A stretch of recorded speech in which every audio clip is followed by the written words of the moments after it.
what's going on, everyone? And welcome back to another great epic episode of Just My Opinion Reviews. This time we are talking Daredevil, Born Again. Guys, I want to let you know that this right here, this video is going to be a spoiler-filled recap, okay? Me and my guest are going to spoil this episode up, down, left, right, in and out, as if you've already seen it. That is your warning. But I'm talking about Lamont Tyson, my guest with Get a Life Games. Sir, how you doing today? How you doing? You really want to know how I'm doing? I do. I got on the Marvel hat. Oh, yes. You do? You really do. Okay. Ladies and gentlemen, boys and girls, the Mont is back with B. Avery discussing Marvel. Guys, subscribe to Lamont's channel, subscribe to my channel. Let's go ahead and get into this, sir. We are back, sir, with the continuation of Daredevil from Netflix. Wilson Fisk, man, he's the mayor.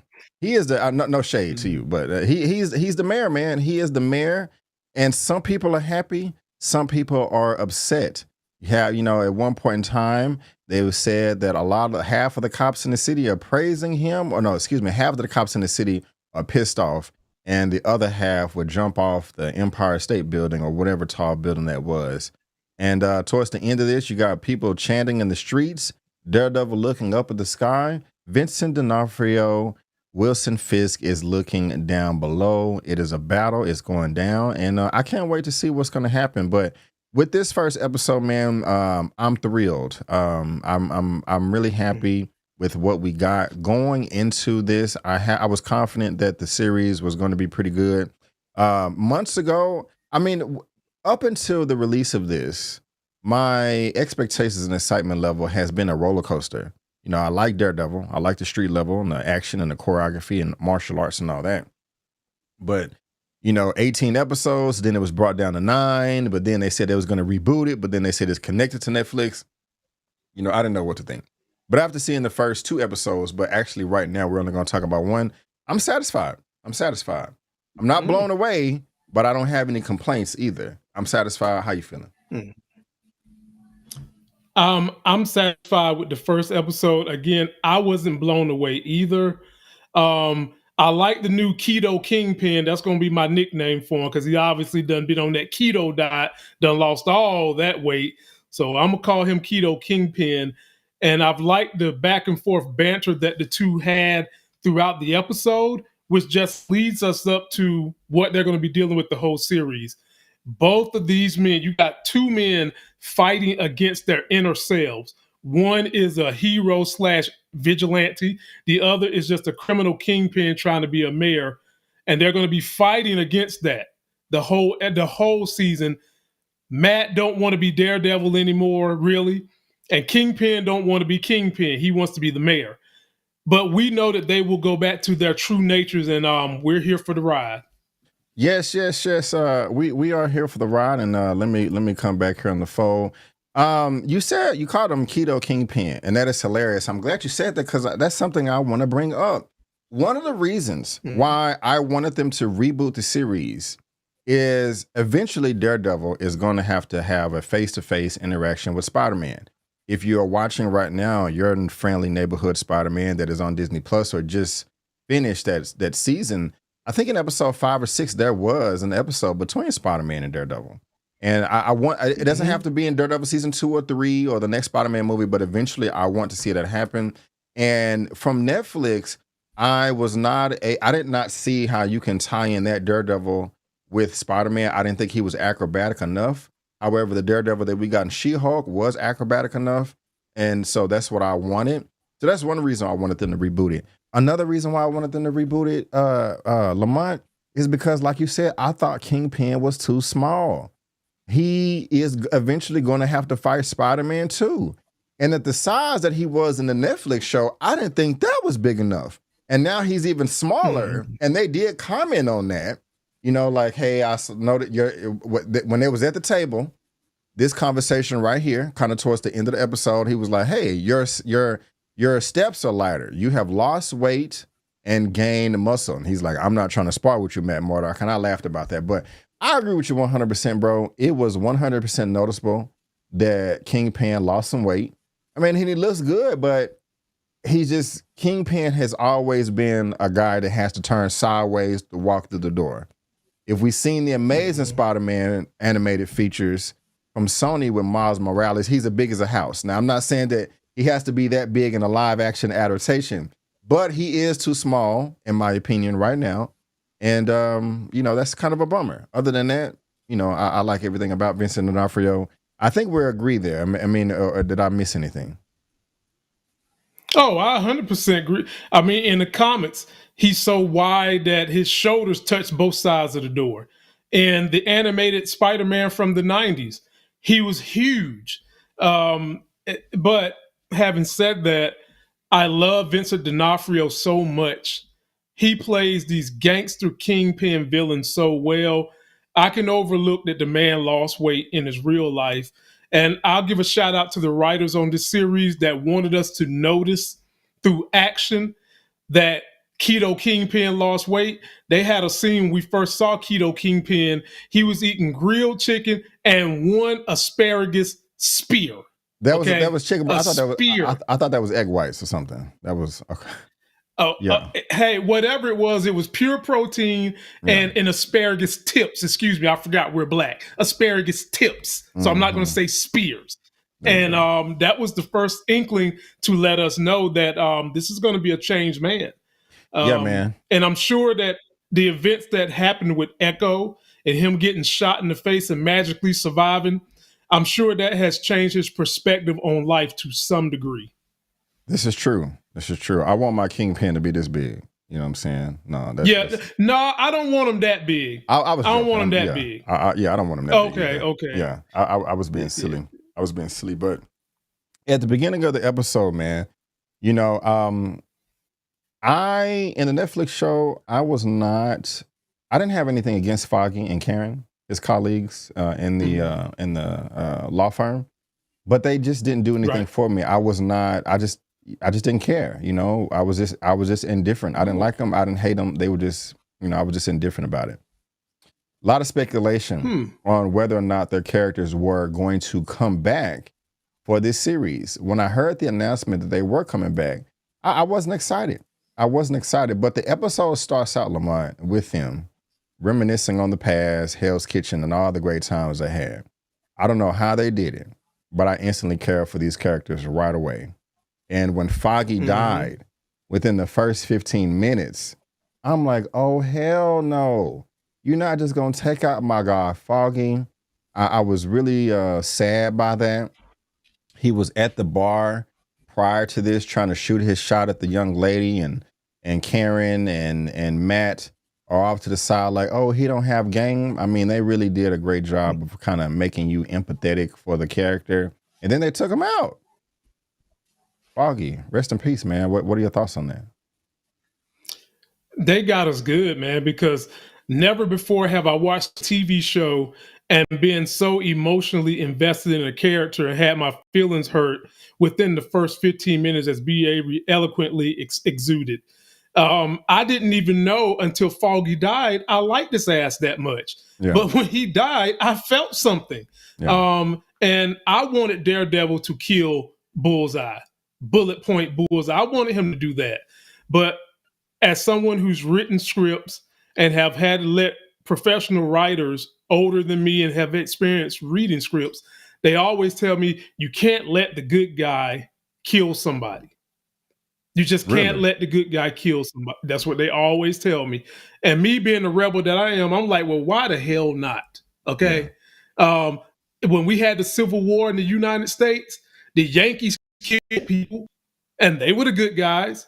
So why can't these heroes in a fictional land take out bad people that kill their best friends? And so I enjoyed it, behavior, but this is what I thought, and I'll give it back to you. You got all that action before they even get to the intro of the show that shows a crumbling New York. And by the end of that crumbling New York, it's rebuilt by a rebirth Daredevil.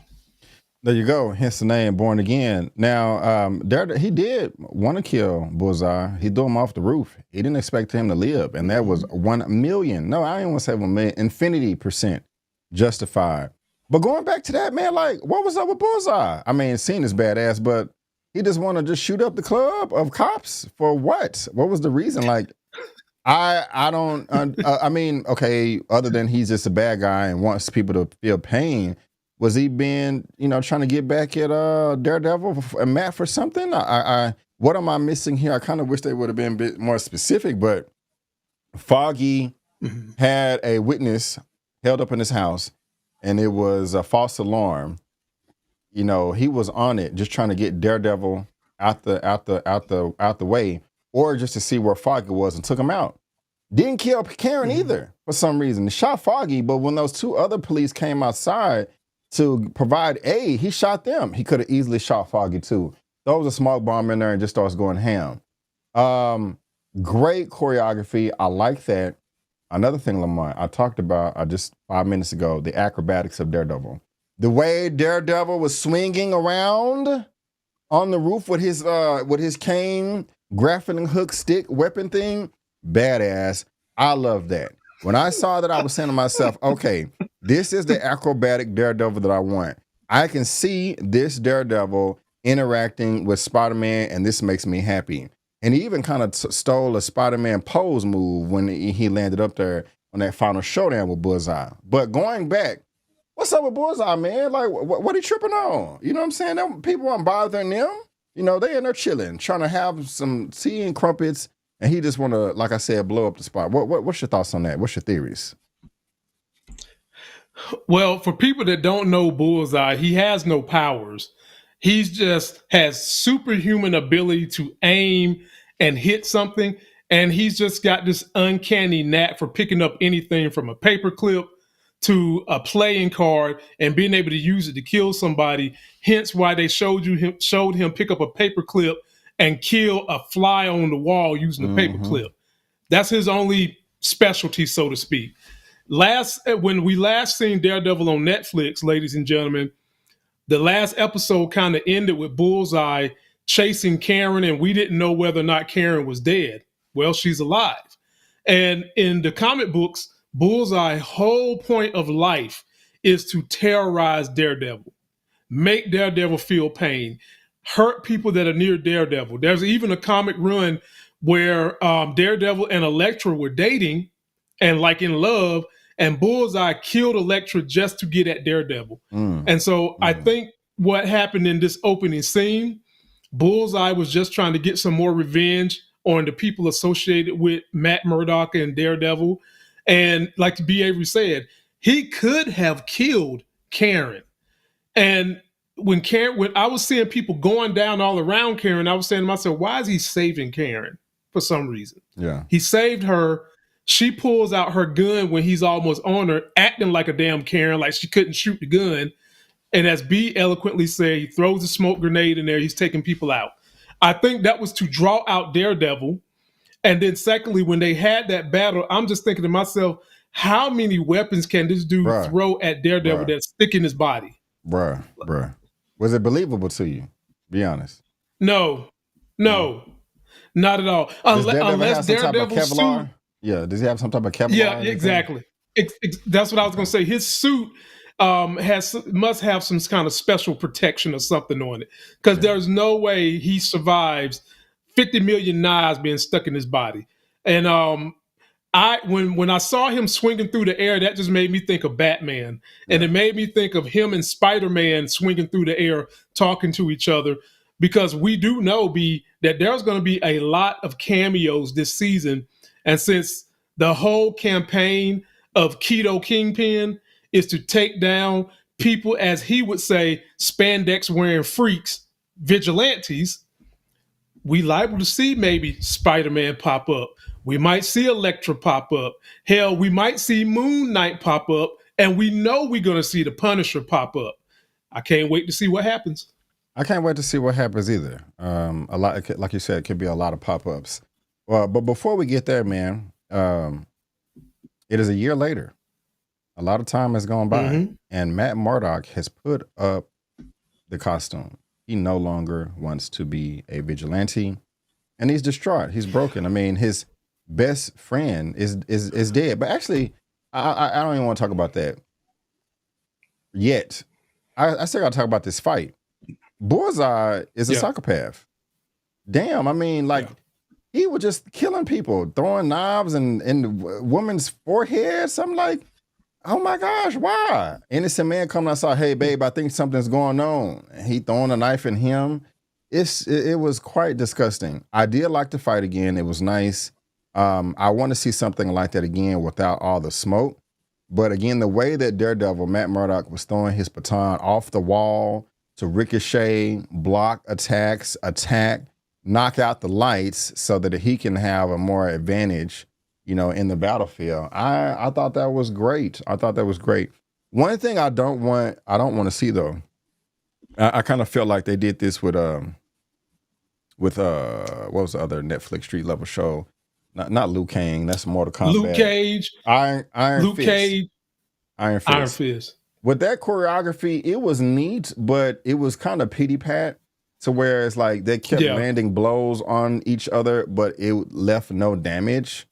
That was really annoying. I don't care if you can do a tiger or some type of mantis or eagle claw. If you don't have strong enough fingers or strong enough fists to do some damage, it doesn't really make any sense to me. And that was the case. It felt like, all right, maybe I got to go rewatch it, but I won't, as Iron Fist. I don't want that to happen with Daredevil, because even again, the fighting was nice. I'm like, Daredevil did like a 720-degree kick on Bullseye, and it landed. And, well, I was going to say he just got up and walked away, but no, he was struggling to go up the stairs. And so, actually, they did a good job there. Just be cautious. Just be cautious. So, I don't know. You got any commentary there? Or are you good? The only thing I'll say is I am with you on the Iron Fist.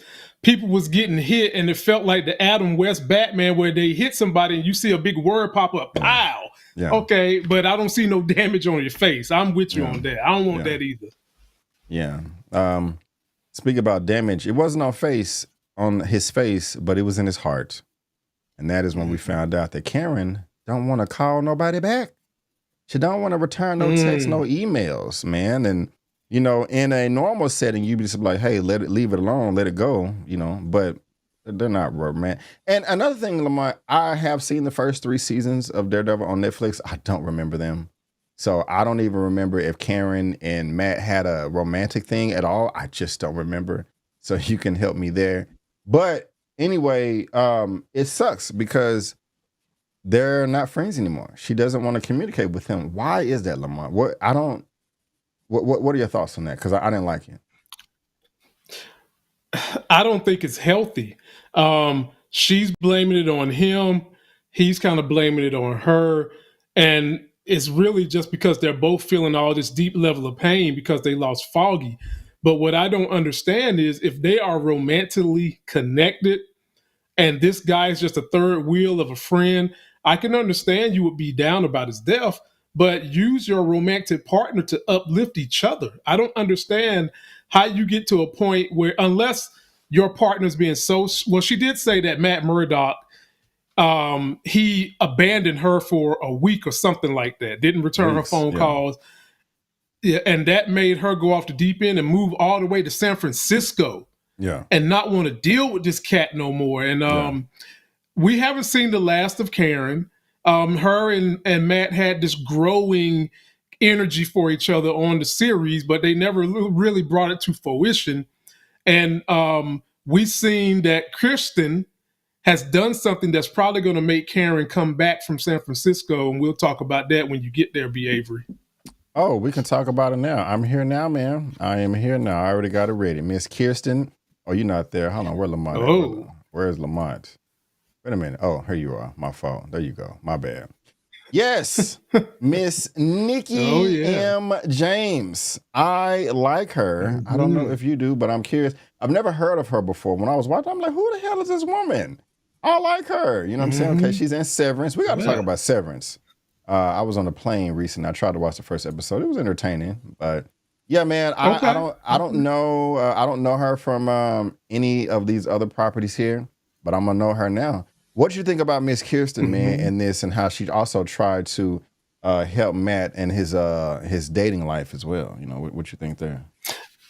Well, I was eyeballing Miss Kirsten when we learned that old Foggy had a little chocolate love in his life. He had a little sweet tooth for chocolate. And I was looking at her like, okay, what we got here? And as they progressed to her character, I loved her more and more. Now that she stepped in and partnered with Matt at the law firm, and she's become a good friend to him. At first, she was an in courtroom adversary. She seems like a big sister trying to help her little brother get up out of the rut that he's in. And he sent him and her on a secret date. Her friend, the doctor, and him on a secret date. And I like her, but I'm scared. I'm scared that we're gonna lose her. I'm already scared that she's one of them characters you got to watch out for that could get collateral damage. And I'm just getting to know you. And sister, I'm going to be going back watching some of your other programs because you blew it out the park in just a few minutes. I got to see you in this episode. So yeah, man, I don't want her to go. I don't want her to go because I like her and she's cute. She is easy on the eyes. You know what I'm saying? So Miss Nikki M. James, you have a fan in me. You have a fan in me. You know, she was born June 3rd. And she can act her butt off too. Yeah, she can. She can. She looks the part. She looks the part. What is up with Vanessa? She is now a what was the term that Cherry used in this? She's an investment sorcerer or something like that. I thought that was a clever term. That was funny. Yeah. She was the kingpin in Miss Kingpin while Fist was recovering from being shot in the face.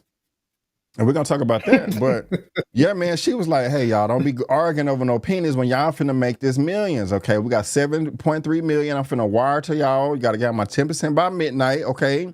Don't be disrespecting people at this table. We trying to get this money. That's what's up right there. I actually cannot remember the last time I've seen a woman charge a bunch of men around in a room. I just can't. Now, really? I mean, it's probably on TV and movies. You know, something came out last week, but right now I can't think of anything. No, it's a show we reviewed. Was that Paradise? We reviewed the show. Sophia Falcone. You're right. You're right. I'm tripping. Sophie. Okay. You're right. Mm-hmm. And the Penguin. Who wins, Vanessa or Sophie in a fight? Who's smarter? Who's wittier? Sophie. Sophie. Sophie. So? Yeah, Sophie. Now, who got the most connections? Who got the most connections to villains that could do something? I would lean on Vanessa, but in a hand-to-hand, Sophie is giving her everything she wants. Okay. And then so. I want y'all thoughts in the comment section. Sophie from The Penguin or Vanessa from Daredevil Born Again. But well, yeah, man, what's your thoughts on Vanessa, man? You know, they're gonna work it out. You know, it seems like there's some troubles in the water between Fisk and Vanessa here. You know, what you think? Yeah. It's just a business relationship at this point. Ooh. She even at the very end asked Fisk, don't kill her side piece. Yeah. and the excuse she got a side piece was because he's been gone so long. When if you notice when Kingpin walked into the storage locker, because ladies and gentlemen, that place that they was at looked like a damn storage locker. Okay. It looked like public storage. Yeah. I noticed how all the different families respected her. Even the tracksuit mafia was sitting at the table respecting her. That was them from Hawkeye? Loyal. That was one of the tracksuit mafia dudes. Yeah. From Hawkeye. Okay. But then when Fisk walked in, you seen where their real loyalties lie. And it wasn't with Vanessa. It was with Kingpin. And he even mentioned something about loyalty, which was to further let us know that these men, and I think she even said it, they're loyal to money, is what she said. Yeah. And she's been getting them paid. But the minute Fisk walked in, they saluted him and not her. And they ain't seen this guy in a year. Yeah. Interesting, man. I like it right there. They respected them both, but they respected him more. I mean, it was like no word said. He just walked in the room like, damn, we got to go. You know, I don't want to open my mouth and get my head slammed in the car door. I do remember that. Right. Going back, though, you said that she's, you know, her side piece was named Adam. However, when she said don't kill him, was she talking about Adam or was she talking about Daredevil? Because mind you, Fisk was at the top of the building looking down at Daredevil. And well, I don't know if he saw Daredevil, but I'm pretty sure the Daredevil saw him because there was a bunch of people down there. But anyway, was she talking about Daredevil or Matt or Adam, her side piece? I'm not sure. I'm thinking she's talking about Adam's side piece. That's what I'm thinking. Okay. I'm thinking because he already said before she even started going into her tirade, he said, "Vanessa, I already know. I already know." So I'm thinking that conversation was about her side piece, and he don't want her to die because she is controlling.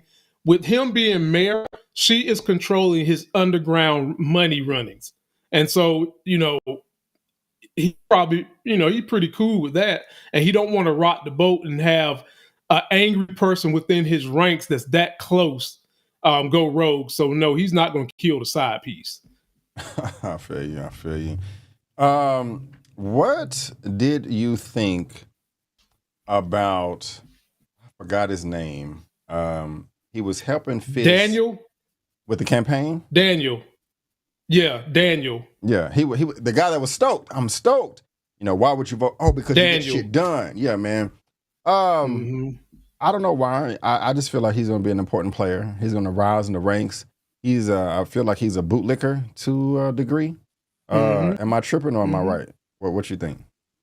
You're 100% right. He's going to become the protege of Fisk, and he starts out a good guy, right? Right now, he's really all about cleaning up the city and helping resurrect the city. But over the course of this series, he is going to wind up wanting to be a protege and get caught up in Fisk's illegal businesses and turn the innocent, I want to help the people of the city, to a corrupt criminal. And they might even turn him, be able to into the character that Alexander Smythe was, the guy that was with Kingpin in the wheelchair all the time, that was real smart. They could take Daniel and turn him into that if they wanted to. I like where your mind is going, sir. I like where your mind is going. The campaign manager, the black lady, she looked like she was on the Cosby Show or something. She just looked so familiar. At first, I was like, "That's not Felicia Rashad, is it?" And, I can't see nothing. First glance, I feel like she's gonna pass. I feel like she's gonna die for some reason. I feel like she's also gonna get frustrated with Fisk so much. Like, you hired me to do a job, and you're not listening to me. And he gonna push her off a bridge or something like that. It just come across my mind like I feel like that's gonna happen. Am I? I don't know what you think about that. Am I tripping, or you think she gonna make it, or do you even like her? Do you even care? No, I don't know enough about her. I like her; she has integrity. But Sheila E. is gonna die. She's either gonna die or she's gonna try. I think what's gonna happen with her is, some point in time, she's gonna be like an informant against Keto Kingpin, because she'll start to see that he's going off the rails. She'll start noticing he's going off the rails, and then she's going to be like, "Nope, I'm not doing this." And when she knows too much, either they're going to have to take her out, or Punisher going to have to step in and defend her. But right now, Keto Kingpin is kind of like the president we have in the United States. He's former crook. Everybody knows he's a crook, but now he's trying to pretend like about the people's business. And you got Glamourons following him, and Daniel is one of them, and Sheila is not going to be one of them. Is not. You like Cherry? I don't remember him from the Netflix series. They're really trying. I have no. They're really trying to attach us to his character and make him, important. It's obvious. Yeah, I don't even remember him. Nothing for me. Nothing for me right now. I got you. I do like the fact that Bullseye's in jail right now with consecutive life sentences. He showed no remorse in the bar, the restaurant. He didn't show any remorse in court. I like the way that Daredevil responded to, or gave his testimony. And, I'm going back the way that he responded to Karen walking in the courtroom, because he can hear, but he knew something was up, and they haven't really had a nice conversation in a while. I just wanted to throw that out there real quick. Now, another slight nitpick I have about the show is just kind of what they did with the editing or the camera. The whole on the streets reality interview personality, BB Urick. In the comics, Urick is also I don't want to say a prominent comic character, but it's her dad or uncle or something is in the comics. But I can't remember if they showed her face. What my criticism is when she was interviewing people on the street, I just didn't like the perspective of the camera of how it was zoomed in. It kind of just clocked me out. I kind of wish they would have made it regular, but that's different and new. Did it work for you, or are you leaning more on how I feel about it? Normally, I find ways to highlight a reason you should look at it differently. Not this time. I'm 100% with you, my brother. Rock Yeah. on. Yeah. It just, I don't know, it just didn't really flow for me. And I'm just like, okay, what are we doing here? I mean, I like what she was doing to get an assessment of what the people feel about vigilantism, superheroes and all that. You want a voice from the people from all different, and because we got both sides of the fence too. White guy, Asian lady, she was pro Daredevil. It seemed like the other white guy was pro Fisk, and so yeah, there's and I mean, since the beginning of this country, there's always been opposing sides, to who wins the president and stuff like that. That's always been the case. But this really does reflect life and who is in the office right now. You just cannot ignore the similarities, No, there's nothing wrong. I'm not saying there's anything wrong with it, but I'm just saying, it really is, tied in together. So, It's like they say, art imitates life. Yeah. Do you 100%? Do you like Matt's new girlfriend? And also, do you think that he was rude when they first met? I don't think so. Oh yeah, he was rude. Oh, okay, yeah. Let's have it. He was rude in kind of the artistic, special needs way. So really? I guess since he had special needs, you would expect that. I mean, what kind of like dry. It was just like the delivery was kind of like dry, nonchalant. They had to get up and walk away. I just kind of felt like, and then the distant pauses in the conversation. It was almost as if he was taken aback by Dr. Heather. And to be honest with you, B. Avery, he should be taken aback by Dr. Heather. And let me tell you why. Yes, please. Do you know that Dr. Heather is the therapist for Kingpin and Vanessa? I did not know that. Where did that come from? Yeah. It's in the books. She was their therapy person. Yep, comics and on the show, if I'm not mistaken. I thought they popped her in there and had a therapy session, but definitely in the comics, she's the therapist for them. And now you've got him entangled with the person about to be with him. Okay. We're gonna see, man. We're gonna see. I didn't think that she was. I mean, I didn't think that he was rude because he just said a waste of time, and she said, "Oh, he did that to both of us." He was like, "Oh, I'm talking about both of us, not just a waste of time for me. It was a waste of time for both of us." Because, I mean, he cleared it up. I just don't see how that was rude. And then she tried to. She was more rude than him, in my opinion. She tried to insult him, like, "Yeah, I don't date lawyers." Like, why would you say that? Like, I mean, it's just. Unless somebody is really making an inquiry, like unless he shot his shot, I don't think it was necessary to say. Like I don't date men, but I'm not just gonna go around saying I don't date men, or I don't date, white or brown women, but I'm not gonna just go around and randomly say, hey, I don't date white or brown women. I don't know. I mean, maybe that's not a good example, but I just didn't think. I mean, I'm glad they got together towards the end, but I just I didn't think that. She was rude too. Okay. She was rude, but her rudeness was worse than his. Gotcha. I mean, his rudeness was awkward. Hers was deliberate and cold. And if a man run up on you and say he want to date you, what are you going to tell him, behavior? You're just going to say, I don't do that. What are you going to say to the man? If a man walks up to me and tries to date me, I'm going to tell him to get the F away from me. I want to take you on a date. I'm going to tell him to get the F away from me. You could just say, sir, I don't date men. I date women. No, I'm not going to do that. I mean, I could, but, oh, man. Yeah, I'm going to let this one slide because I just feel like if I give my true commentary, it's going to piss some people off. Because... But she was rude, though. She was definitely rude. Okay. Y'all let us know what y'all think, man. Very, very curious. Fisk, like I said at the very beginning of this, he ends up being the mayor. They had 15 contestants, 2 prior mayors or something like that. Fisk came in with his money late. They had a stand-up comedian up there as well.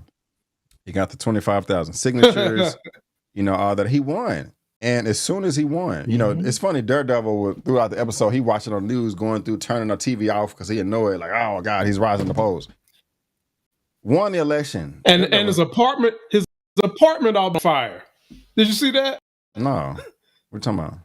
Yeah, so when that happened and he was in his house, something was burning on the stove and he just ignored it. He got super sense, so he could smell the hell out of that burning stuff.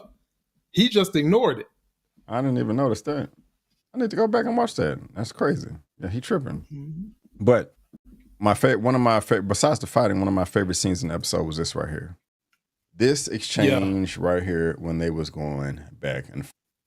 It was nice. It was lovely, excuse me. It was epic because they both put their foot down, and expressed their thoughts, expressed their feelings. And it was just nice at the end. It's like, hey, I don't believe you. I think you're full of crap. If you step out of line, I'm going to be here. Fisk over there trying to keep it cool, just like, you not realize I can reach across this table and break your back? Strong enough to do it. But Daredevil will give him a great fight. And he's like, look, when I become mayor, I am not tolerating no crazy people going around and no costumes. There will be consequences. Max got a good day, sir. I love that right there. That was, I think you can actually say that there's respect amongst enemies here because you can respect your enemy. What say you, sir, about this scene right here? Was you just as excited about it as I was, or you like, no, it was just a little whiff in the wind? No, I liked it. This was kind of them re-seeing each other after what happened on the events of the Netflix show. Obviously, he knows that this is Daredevil. He learned that from the Netflix series. And I enjoyed them setting the line that you are who you say now. You're not going to be a problem for me. I think Matt Murdock I was raised to believe in grace. So if you say you're a new man. But I was also raised in retribution. And if you go back to the old man, I'll be there. And then Keto Kingpin gave an exchange of what he's going to do as the mayor. And I loved it. They basically drew their lines. And from that moment, we already know that both of them are going to go back to their former selves. And it's going to be a war. It's going to be a war. Can you make out that mural that they was painting at the end of the episode? When everybody was dancing in the street, it looked like somebody, I'm not trying to be funny. It looked like somebody was painting a mural of Fisk over Donald Trump. Yeah. Could be wrong. Okay. Is that I couldn't, okay. I just thought that was, I thought that was interesting. It had that look, but I don't think that's what it was, but it did kind of give that look though. Maybe that's like, it's almost as if the writers are looking at us. Yeah, exactly. Lamont, man, what did I leave out, man? What crazy or interesting thing happened in this episode that you want to get off your chest that I haven't brought up yet, if anything at all? Man, you covered pretty much all of it. The standoff of Keto Kingpin and Daredevil staring at each other, and the red lights and stuff behind Daredevil, and Keto Kingpin looking down on his kingdom and his city. I think it just set the stage for what's going to happen. And man, I just can't wait. Can't wait for it to go. And I'm really anxious to see what Daniel is going to do, because he did go get those 25,000 signatures to get the ball rolling. And he represents the young people and the internet people that have gotten Fisk in office. So I'm definitely interested. There's ways they can go with this. I can't wait to see what they do. Right on, man. Right on. Are those your final thoughts, sir? That's it. More. Let us get more Kirsten McDuffie. Yes. More of this lovely sister right here. We would really, really appreciate it. But ladies and gentlemen, boys and girls, that is going to wrap it up for our Daredevil Born Again episode 1 recap and review. Don't have a title for episode 1, but that'll release when the episode premieres for the general public. Please respond. I said respond. That don't make no damn sense. Please subscribe to Lamont's channel with Get a Life Gains. Also, please subscribe to my channel as well. I would really appreciate it. Of course, I'm covering Daredevil Born Again, Reacher, got a Nora, Paradise, which is a great show, The Brutalist, Dragon Ball Daima. I got a number of things that will tickle you guys' fancy. So please make sure you subscribe, and then subscribe again, because that would really help me out a lot. But guys, again, I want to thank you so much for tuning in, and we will be here same time, same place next week. But thank you so much again for tuning in. Before you don't forget, I'm B. Avery. That's just my opinion. Peace, and see you next time.